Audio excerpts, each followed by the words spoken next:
Y regresamos con el programa Enrique Yo Camino a la Santidad. Estás en Radio Amadeus 91.1.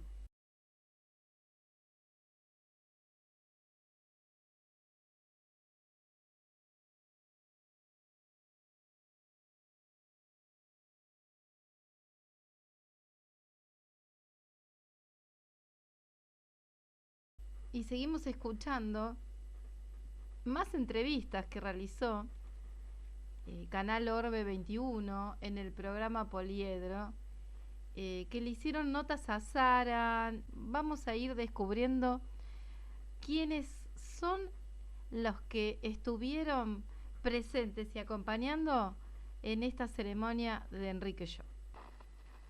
Ahora le voy a pasar el auricular, Sara. Ahora te paso el auricular. Sí, o si no, pregúntale vos como quieras. Sara, ¿dónde se casó papá y mamá? ¿Recuerda? Sí, cerca de San Miguel, en un lugar que se llama Muñiz. Claro, en la localidad de San Miguel. En el conurbano, Muñiz, sí. Muñiz. Sí, Muñiz, está al lado de San Miguel. Sí, correcto. Y ahí... Es una localidad, sí, exactamente. Mi abuelo tenía una quinta. Claro. Y mi abuelo le gustaba tocar música con otros amigos. Era arquitecto, pero le gustaba. Claro. Entonces había hecho un salón grande y hicieron ahí un gran asado. ¡Qué bien! Y ellos calculaban que la gente no iba a ir porque Muñiz. Porque era lejos, lejos de capital. Y más en esa época, claro. Noroeste del conurbano bonaerense. Los casó el sacerdote salesiano que lo había bautizado mi papá. Ajá. Y que yo le estaba contando recién, y que las historiadoras consideran que mi papá se convirtió por su tío materno. Y eso ellas lo vieron por las cartas, porque este tío estuvo 20 años en la India, en Palestina, en el Asia, hasta que se enfermó.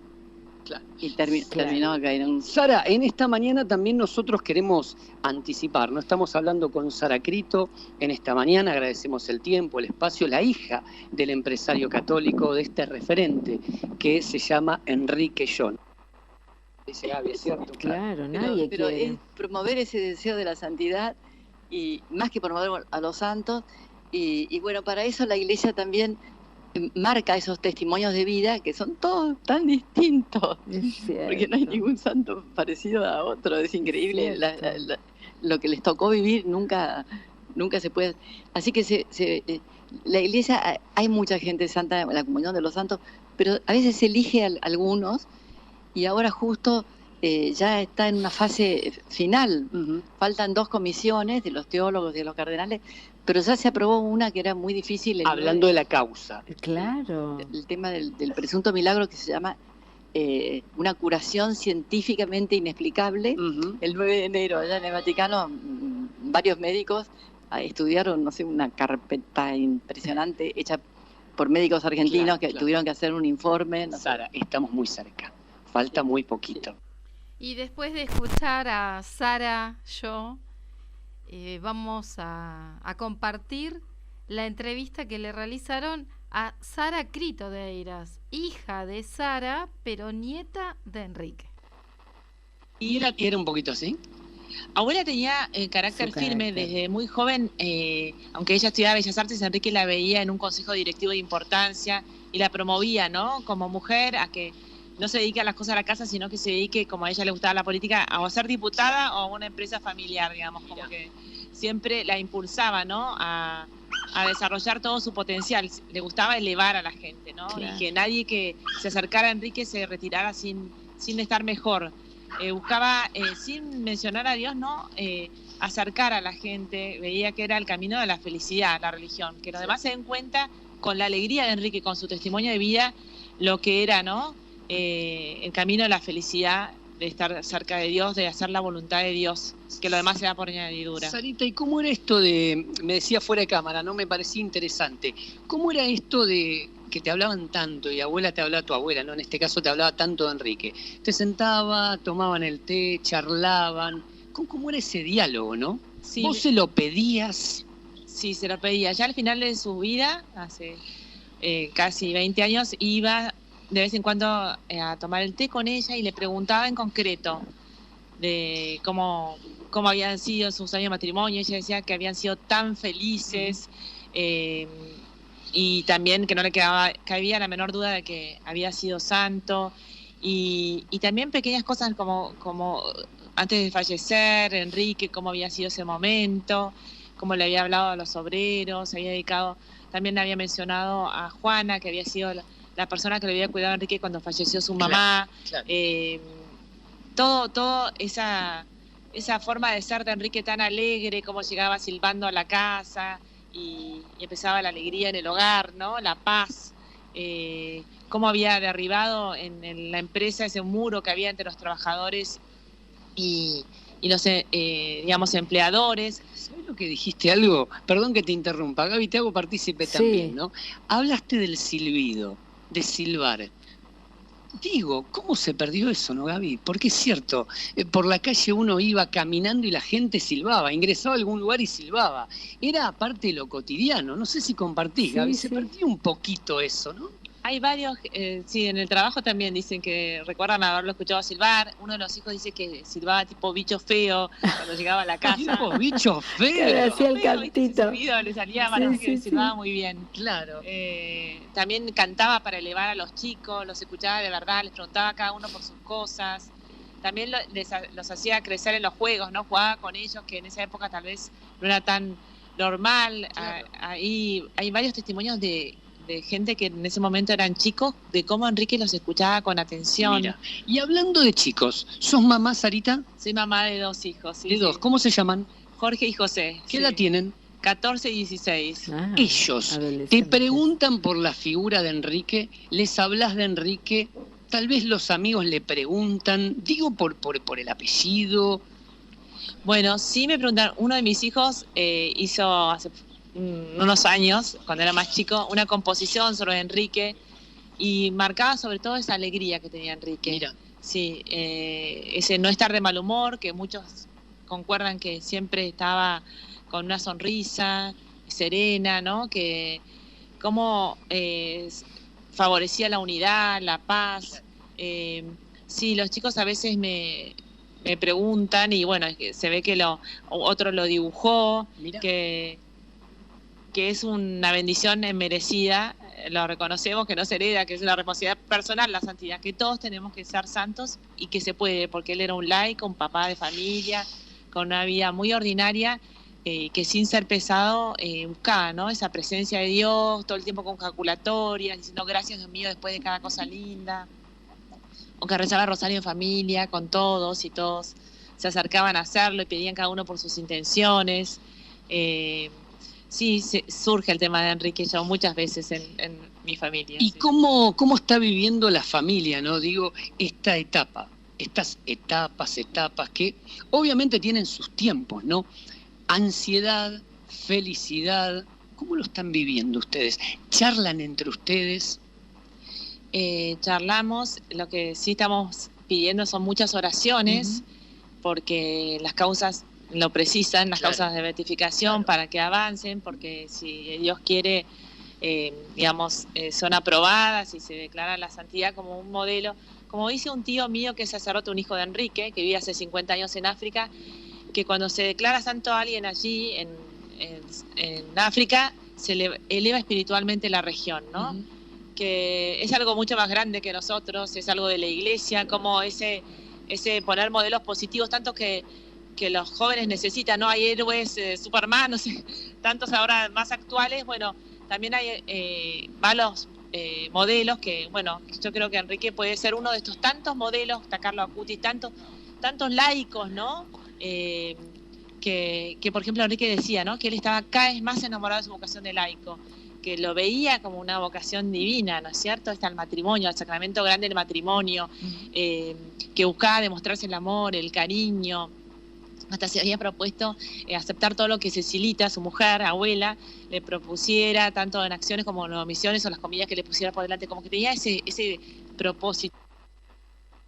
Deberíamos hacerlo mucho más, como Enrique, que venía acá todos los días media hora a hacer oración y después asistía a misa de 7 de la mañana en la iglesia del Pilar. Una frase que Enrique repetía del Evangelio, cuando por ejemplo un compañero de la Marina que estaba sufriendo una depresión le pedía consejo porque notaba esa alegría verdadera de Enrique, le decía, estáis contentos, cantad salmos, estáis tristes, orad. Es fundamental la oración para ver lo que Dios quiere en cada uno en su vida, ¿no?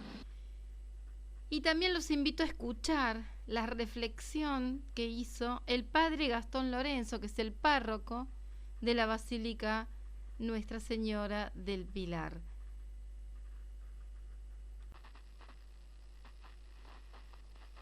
Donde se venera la imagen de la Virgen de Luján, aquí se enterró el cuerpo del venerable siervo de Dios, porque aquí él venía a rezar, todos los días celebraba la misa tempranito, y los domingos, junto a Cecilia Bunge, su esposa y sus hijos, cuando terminaba la misa dominical, él venía con su familia a rezarle aquí la salve a la Virgen de Luján, así que... Qué linda imagen, ¿no? Que nos estás, transportando de alguna manera, nos transportaba Sara, también hablábamos con Sarita, y repasamos, ¿no? Cuántas fotos, cuántos momentos importantes en la vida y en ese gran legado que dejó Enrique, ¿no? Mira, desde que los restos de Enrique descansan aquí en el altar, este es un pequeño lugar de peregrinación. Mira, gente viene pequeño aquí, lugar de peregrinación. Sí, no solo de los feligreses, hay gente que viene y pregunta dónde está enterrado Enrique y los ves aquí rezando frente a sus restos, pidiéndole a la Virgen de Luján y pidiendo la intercesión de ambos, porque Enrique, si bien el proceso de la causa avanza y creemos que en los tiempos de la Iglesia se van confirmando los pasos necesarios, el olor a santidad de Enrique aquí ya trae su figura, su persona, y la gente viene a pedirle a Dios por su intercesión. Hoy hablábamos de algo que estás mencionando también, ¿no? Surgió mucho la palabra oración. Sara, Sarita, seguramente en este lugar también nos decías que viene mucha feligresía, personas que tal vez desconocen y no conocen la figura de Enrique y preguntan por él. La oración en un momento muy importante de nuestras vidas, ¿no? Sí, Enrique lo era, él personalmente, testimonios escritos que tenemos, testimonios vivientes acá de gente que ha tenido la oportunidad de transmitirnos eso. Y esto, ¿no? Enrique, lo dijo el arzobispo Jorge Ignacio García Cuerva cuando tuvimos la ceremonia del traslado de los restos, aquella frase que se dijo en su sepelio, ¿no? Un empresario de Dios con sangre obrera, ¿no? Un hombre que entendió lo que significa comprometerse con el Evangelio, la dimensión social del Evangelio, pero todo eso surge de un corazón místico, de un corazón unido a Dios. Por eso me parece esto que decís, de que la oración es algo que congrega a la figura de Enrique sin lugar a dudas, ¿no? La vida es fecunda cuando está unida a la vida de Dios. Parece perfecto, yo soy antiguo de ACDE, así que lo conozco y tuve el privilegio de conocerlo a Enrique. Qué lindo. Estábamos hablando de Edgar de la oración, ¿no? Enrique era un maestro de la oración. Enrique, le voy a compartir una experiencia inolvidable. Cuando él falleció yo tenía 14 años, pero mi padre era amigo de él y viajábamos viajábamos juntos, por ejemplo, a Pinamar, y lo llevábamos a él. Él tenía una peculiaridad de hablar de Dios todo el tiempo sin nombrarlo. Y otra peculiaridad, hablando de oración, es que nosotros éramos chicos, jugábamos en la playa, y a eso de las 10 de la mañana, él se le ocurría rezar el rosario, y nosotros, que éramos unos chiquilines, dejábamos de jugar para rezar el rosario junto con él. Mira. O sea, el poder de convocatoria que él tenía a través de la oración. Bueno, la gente está con sed de Dios siempre, y él, sin ninguna duda, era un camino al Señor. Él, con su actitud y con sus palabras y con su forma de ser, como le comenté inicialmente, él hablaba de Dios todo el tiempo sin nombrarlo, jamás. Claro. Entonces, bueno, yo además yo era amigo de sus hijos, sobre todo de Juan Miguel, que es sacerdote y que está en África. En África hace muchos años, sigo en contacto con él siempre que puedo, y bueno, y conocí a toda la familia, así que bueno, un privilegio. Estuvimos compartiendo la entrevista realizada por el canal de televisión del Arzobispado de Buenos Aires, que es Orbe, Canal Orbe 21, para el programa Poliedro. Gracias por que siempre nos están acompañando, acompañan a Enrique en todo este camino que tiene el camino de la santidad, y gracias por permitirnos poder pasarlo en el programa Camino a la Santidad de Enrique Yo. Estás en Radio Amadeus 91.1, y también vamos a compartir una entrevista que tuvo Sara Yo en el programa de Radio Galáctica, Radio TV. ¿Qué le generaba su papá, Sara, cuando realmente compartía con ustedes su experiencia como empresario, ¿no? Que se fue dando de a poco también y fue creciendo hasta llegar, digamos, a ser tan reconocido como lo fue en vida, ¿no? Sí. No, sí, eso es una linda herencia que me dejó, porque mucha gente que lo conoció me agarraba, me decían, tu papá era un santo, tu papá era un...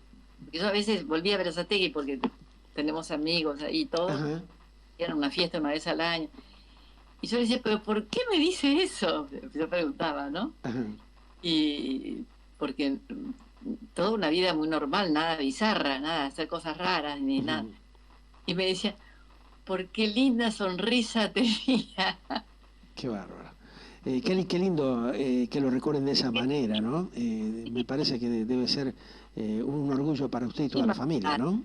Hay mucha gente muy malhumorada y es muy barato ser bien humorado, pero sí. Bueno. Claro, en estos tiempos cuesta, algunos son muy enojadizos, pero bueno, hay que tratar siempre de sacarle una sonrisa a la vida, ¿no? Para poder disfrutarla lo mejor que se pueda, por lo menos.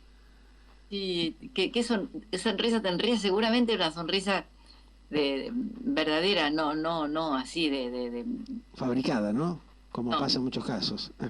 ¿Usted ha logrado de alguna manera generar también algún desarrollo a través de la fundación? ¿Eso lo fue aprendiendo de su propio padre? ¿Le fue marcando el camino hasta poder concretar la realización y la concreción del armado de una fundación como lo es FunTV, la Argentina, que ha marcado una etapa muy importante dentro de la estructura comunicacional del país, Sara? Sí, cierto.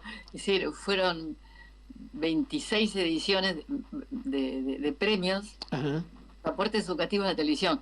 Pero ahora, con todo lo digital, es como que porque la gente antes, siempre la gente es un poco ingenua, pero antes eran más ingenuos. Entonces lo que decía la televisión era palabras. Sí. Y ahora con todas las fake news y qué sé yo, ajá, y todo, que es tan fácil engañar o hacer estafas hasta por teléfono. Sí. Claro que uno cae a veces, ¿no? Uh-huh. Uno no aprende. Y cómo se llama, y yo creo que la gente está más alerta, porque habíamos notado que nadie se daba cuenta de que atrás de la pantalla había intereses comerciales, intereses... Todo lo que sostiene a una esa empresa. Estructura, claro, sí. Y la gente tiene que saberlo, ser consciente. Atrás hay un partido político, hay una empresa que está vendiendo botellitas de qué sé yo, de Rigoló, de lo que sea. Sí. Eso es transparencia, ¿no? No es que sea malo ocultar, pero no. Y además, la perfección no es humana. Todo el mundo se puede equivocar y decir cosas. Sí, a mí ya, bueno, no quiero ni hablar, pero con el Papa me han llegado noticias rarísimas, increíbles. La gente, manda cualquier cosa con irresponsable. ¿Cómo se llama? Y bueno, pero antes era mucho peor. Y la gente no estaba tan consciente.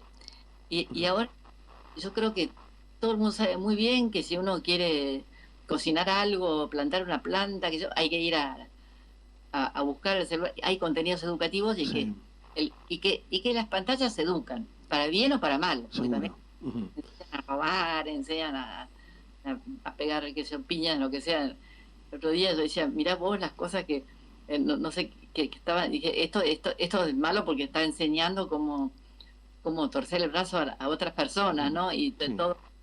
O sea, pero hay que tener el juicio crítico y saber que hay intencionalidades atrás, y bueno, y no solamente entretener o explicar algún tema, sino que y yo creo que la gente ahora está más alerta, ¿eh? Entonces, el tema de la agresión como que se fue profundizando, ¿no? Ustedes, a través de la fundación, fueron tratando de alguna manera enmarcar lo que estaba bien y lo que estaba mal, justamente para evitar ese tipo de actitudes de las personas, Sara. Lo que nosotros nos posicionamos... Porque no solamente pasa por un reconocimiento al trabajo de un profesional determinado, de un proyecto, de un programa, ¿no? Me imagino que profundizaban un poco más en ese aspecto. Y resaltar lo positivo era. Ajá. Al resaltar lo positivo, automáticamente... Sí, y me acuerdo que alguien, cuando empezamos, diga, nunca diga lo negativo, porque... Si decís algo negativo de alguien, te viene el boomerang, esa persona es tu enemiga y después te va a pegar un palo. Lo que trataba de hacer, marcar, y la gente lo entendía perfecto, no teníamos ningún interés en perdedores, de ganadores, sino que decir, esto tiene un mensaje muy constructivo, muy útil, bien pensado. Como que era una caricia al alma para reconocer el trabajo, la actividad de determinado equipo, persona o profesional, ¿no? Un gran trabajo el que se realizaba en los premios FUNTV de Fundación Televisión Educativa, donde Sara Yo fue presidenta muchos años, y ahora es Beatriz Orlowski de Amadeo y Sara es la vicepresidenta. Bueno, yo fui parte y soy parte de FUNTV y fui parte de la asesoría de prensa y comunicación en esos 26 años. Una experiencia maravillosa con el tema de que se aportaba realmente el premio a quienes brindaban un mensaje positivo en la televisión. Llegamos al final de nuestro programa. Vamos a estar hablando de los premios, no nos olvidamos, de los premios que vamos a dar nosotros, que son los libros de Enrique Yo. Vamos a empezar con las preguntas, así que a ver, vayan escuchando los programas porque las preguntas van a ser de los programas emitidos. Nos encontramos la próxima semana, donde acá en Radio Amadeus, en el programa Enrique Yo Camino a la Santidad.